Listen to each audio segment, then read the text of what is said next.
సంవత్సరం విద్యార్థుల కోసం ప్రిన్సిపల్స్ ఆఫ్ మేనేజ్మెంట్ కోర్స్ నుండి డెలిగేషన్ ఆఫ్ అథారిటీ అనే పాఠం ప్రసారం అవుతుంది. Delegation of authority is a topic for today's discussion. This topic is identified from Principles of Management course meant for BCom third year students of Dr. B.R. Ambedkar Open University.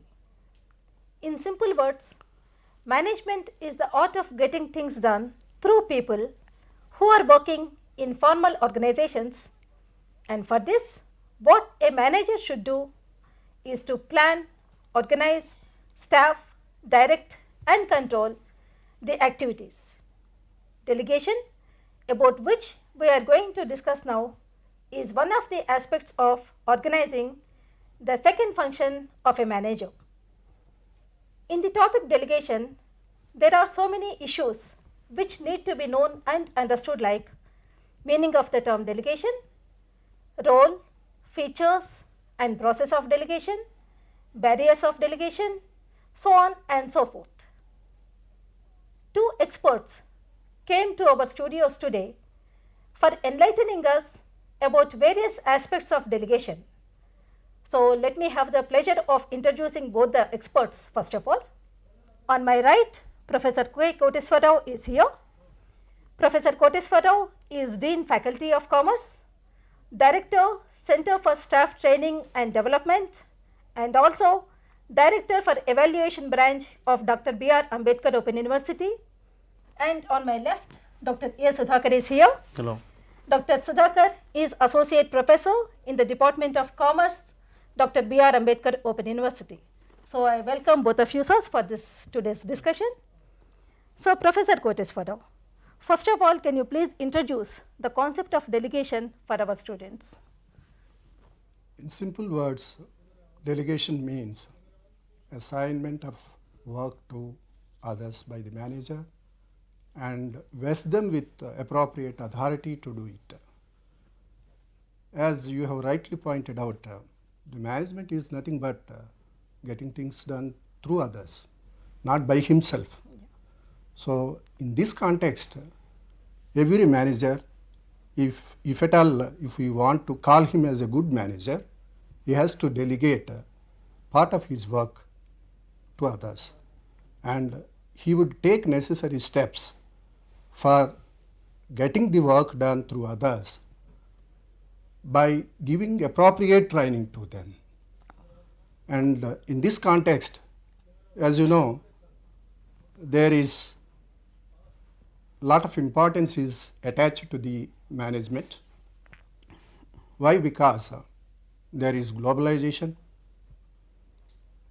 In this global village, lot of competencies are required to meet the challenges of external companies. So that's why there is a need to delegate the work to subordinates, and the manager has to concentrate on strategic planning. So delegation means giving some work for the subordinates along with the necessary authority to discharge the functions. Exactly. So thank you, sir. So Dr. Sudhakar, can you please explain the role of this delegation of authority in an organization? Yeah, role of delegation of authority in managing a concern could be understood with the help of two popular statements. One, a man learns by doing. Two, experience is the best teacher. In simple words, the essence of these two statements put together would be a man would try to excel in his own capacity when he is given an opportunity to do something more than what he is otherwise required to do. In the sense that delegation gives ample opportunity for any individual subordinate manager to do something in addition to what he has been doing over a number of years or number of days, whatever. It only means that a person gets an opportunity to perform, of course in a little way independently, of course within the confines of the authority granted to him. Two, delegation of authority also enables any organization to take maximum advantage of the capabilities, capacities and abilities, mental and physical, of all the workforce.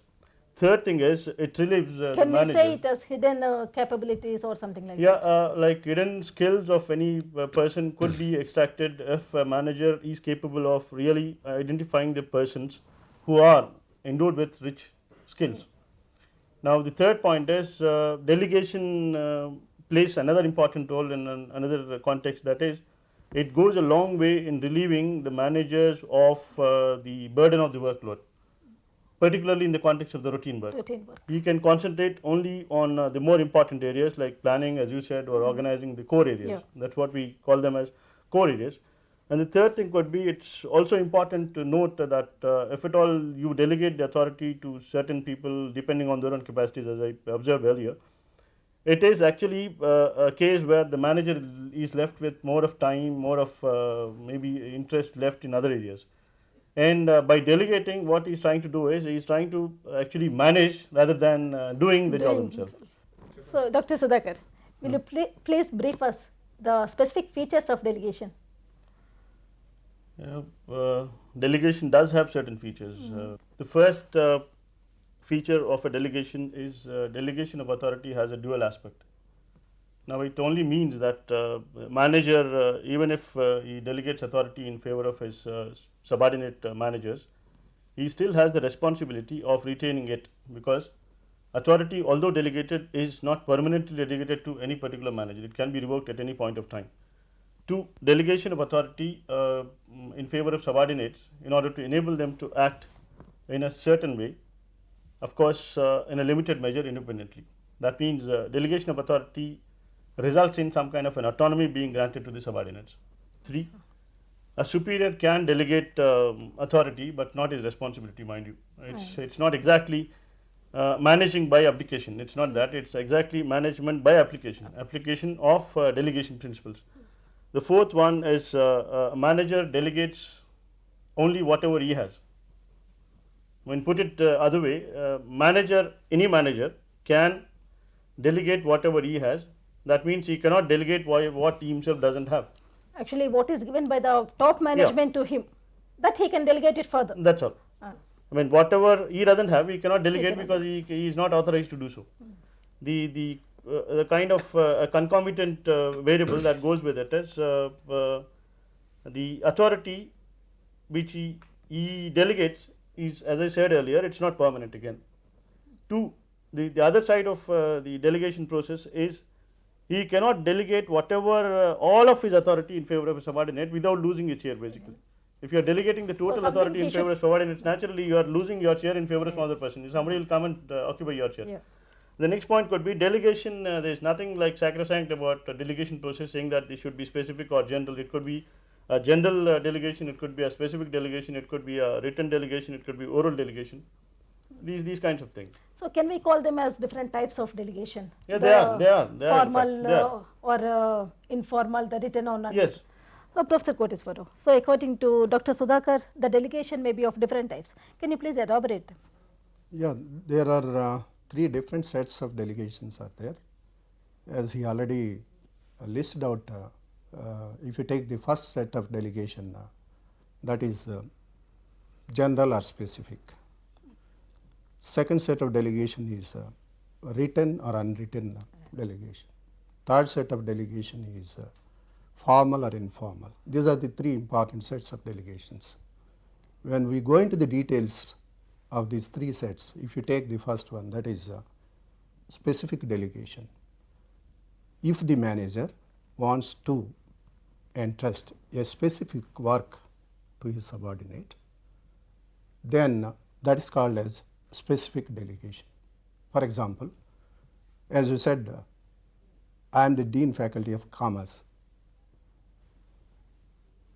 I have to delegate some of my work to my heads of the departments. For example, if you take the management total work, the Department of Management total work can be entrusted to the head of the Department of Business Management. This is called as a specific delegation. If you take a general delegation, normally the dean used to entrust all the functions Not to the particularly subordinates. anything. Yes, to the subordinates. under his overall supervision. That is called as general delegation. When you come to the second part, that is written, it is there in the word itself that if you give in black and white what the subordinate has to perform, then that is called as a written delegation, written delegation. Sometimes you see when there is paucity of time, you can entrust verbally some functions to his subordinates. Then that is called as unwritten or oral, Oral delegation, oral delegation. So this is about the second set of delegation. When you come to the third part, that is formal delegation. See, it's not any delegation is not with the individuals, but with the positions. See, what type of delegation we apply within the organization, it depends upon the mindset of the superiors and the subordinates and the nature of work and other factors which influence the delegation process. This is what is called as. So, up to this point, can I summarize that delegation of authority is a must, Yes. for running the organization smoothly? Yeah, I can say it's a key to the organization. Dr. Sudhakar, while delegating the authority, are there any principles to be followed particularly? There are some principles, and these principles act as guides to effective delegation. And one of the most important principles of delegation of authority in the context of any organization is principle of delegation by results expected. Since authority is intended to furnish the manager with a kind of a tool for enabling him to manage the concern in an effective way, authority delegated to an individual must be adequate in terms of the responsibility exacted from him. Whatever you expect him to do, see that he is entrusted with the same kind of responsibility which is commensurate with the authority granted to him. And then the goals only would be in a position to be realized by the managers only in the context of authority delegated, only when certain conditions are fulfilled. That is, authority granted to him must be adequate enough in order to enable him to perform the job given. Now, it only implies that there are certain goals set, and then the kind of plans are made, and these set goals and plans which are made are already communicated to the people who are going to be given some kind of additional powers. And then fourth thing could be they are not only communicated, but they must be equally understood by the persons in whose favor delegation of authority is done. And finally, it also means that jobs have been set up to fit in with them actually. So, when you have some kind of an authority delegated in favor of one or two persons, and all these conditions are fulfilled, but finally when you set up the jobs, you must see that all these jobs which are set up fit in with the amount of authority granted to them or responsibility exacted from them. The second principle is principle of functional definition. It only means that as an extension of division of labor principle, you do have specialization principle acting or operating in any given organization. Specialization principle definitely leads to some kind of a departmentation in the sense kind of dividing and subdividing the monolithic task into units and subunits which are flexible enough for administrative purposes. Now, when you have departments being created by any organization, you have to give them some kind of an authority, and we all know that each department consists of certain number of people, maybe 10, 15, whatever, and these 10, 15 individuals have their own responsibility towards their immediate department in terms of performing a given task. Now, it is not just enough when you do a job which is given to you as far as your department is concerned, you must also keep in view the overall objective of an organization concerned. Now, the authority delegated in such a process must not only enable the employees or managers to do a better job of their own department, but also to see that they contribute maximum to the accomplishment of the overall objectives of an organization. Organizational that objectives. means there must be a perfect synchronization, harmonization or coordination, to be very simple. Yeah.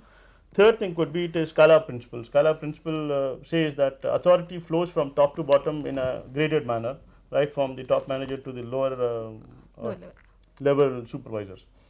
Now, when authority is flowing from top to bottom to the lower levels, the more effective delegation would be taking place only when you have lines of authority very clearly demarcated and very clearly defined and understood.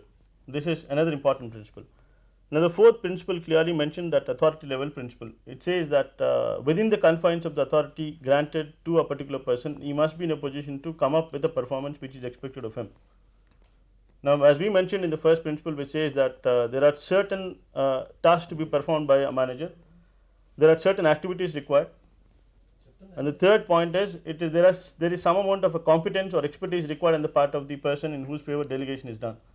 All these things put together must enable him to perform his job within the authority level principle. That means only those jobs which for inevitable reasons go beyond the confines of the authority granted to him must be the only matters which can be referred to as immediate superior, not all. If you go on seeking the permission or seeking the advice or referring back the matters to your own immediate superior, it's as good as backward delegation. You're not doing the job yourself, instead you're asking your superior to do it for you.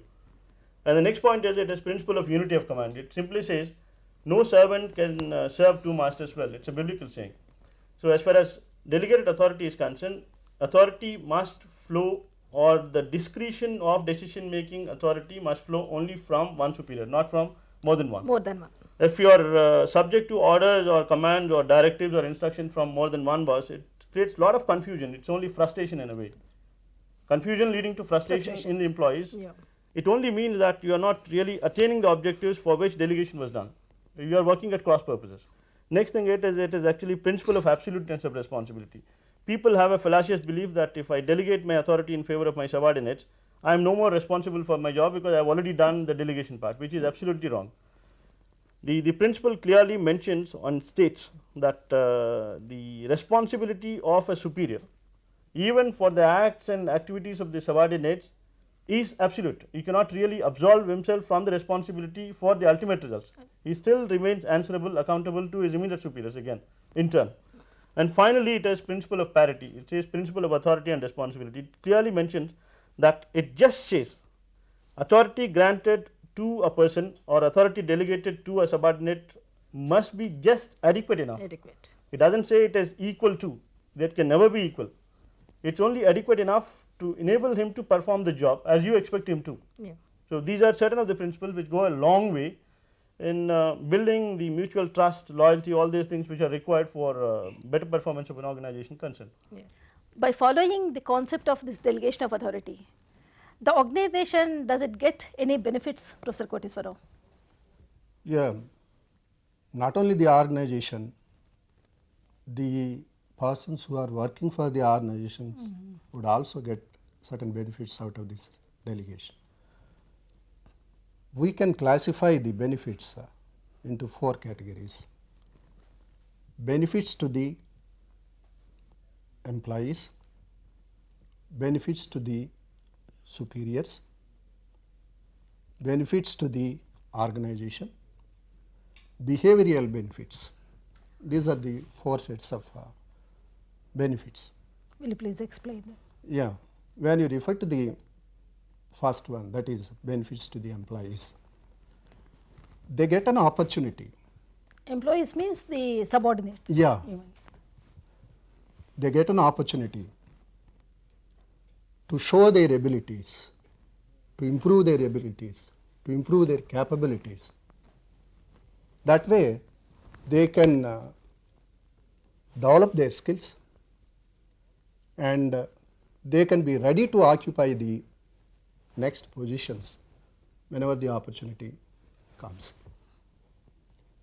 And another thing is, these employees develop a sort of morale on their part, because the organization is keeping confidence on them, on their work, on their commitment. That's how they develop a sort of morale, and they do justice to the work entrusted to them. Suppose the superior, he is prepared to delegate authority, but the subordinates, will they work on their own, or they just interfere the superior on and off for getting some clarifications or guidance from the Recently superior. we have seen in the newspapers about the doctrine of delegation, in which he specifically stated that the superiors have to invest some of their time initially to train their subordinates. Though they feel that frequent disturbance is caused because of this delegation, but still if once they are trained perfectly in this concept, normally they would get the benefits out of their time investment. So they will be benefited in future. Yeah, naturally. When you come to the organization, normally see the organization would get the utmost benefit out of this delegation. Why? Because the managers on their part, they concentrate on strategic planning and important areas, and also they take overall control of the work entrusted to them. On the other hand, the subordinates would take the part of the work, and with their improved performance, they contribute to the overall effectiveness of the organization. That's how the organization is getting the improved performance through the superiors and the subordinates. Subordinates. You come to the last one, that is related to behavioral Behavior. climate. As I said, once the superiors start keeping confidence on them, the subordinates normally get an enthusiasm, and they try to improve their skills, and they are otherwise motivated towards this type of assignments whenever the superiors want to assign such type of delegation to their subordinates. So it can also be used as a technique of motivation. Yes, Technique. yes. So thank you, Professor Rao. Dr. Sudhakar, suppose a manager wanted to delegate his authority. What's the procedure he should follow? Your question precisely relates to the process of delegation. To begin with, the manager has to determine and decide upon the whole task that can be divided between himself and his subordinates. That's the first step. So first clarity should be there. First thing is, you must know as to what is the job which is to be performed by the manager and the subordinate. Basically, as a manager, you must have a fair idea as to what is the task about. 2, you must have to identify which part of the job could be done by yourself alone. Third stage is identifying that part of the whole task that could be delegated to subordinates.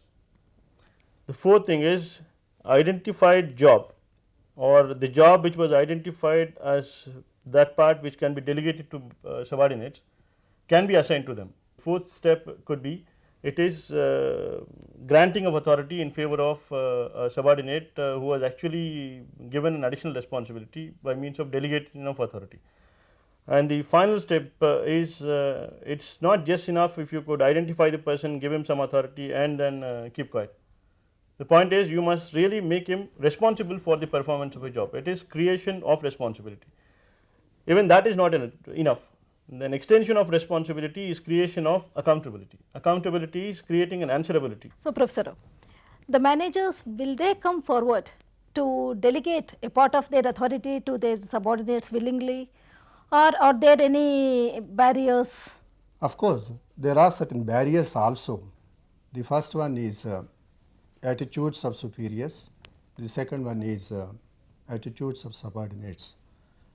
When you discuss about the attitudes of superiors, normally the superiors do not have the willingness to delegate. And when you come to the second part, that is Barriers on the part of subordinates. Yeah, attitudes of subordinates. Normally, they lack confidence. That means they do not have the courage of taking the opportunity. So Dr. Sudhakar, so how to make this delegation effective? It's more or less an attitudinal problem. And the first and the foremost is, there must be a kind of significant change in the attitudes of the subordinates towards their superiors, in turn superiors towards their subordinates. and subordinates and superiors put together probably must have to change their attitude toward the organization as a whole. It is more or less a question of creating a positive climate for some effective delegation to take place. To list out some of the factors that could be taken into consideration for making delegation effective is one, positive kind of attitude about people, positive assumptions about people, because Professor Rao was mentioning that it is because of underestimation of the abilities of the subordinates, you do not really let others go. It is actually willingness on the part of the superiors to let go others, that is subordinates. So, from this discussion it is clear that delegation of authority means granting some authority by the superior to the subordinate to perform certain tasks by the subordinate, and also making the subordinates responsible for discharging the tasks properly. So, even if there are certain barriers, the delegation is a must for running the organization smoothly. So, thank you Professor Koteswara Rao and Dr. Sudhakar for sparing your valuable time and participating in the discussion. Thank you.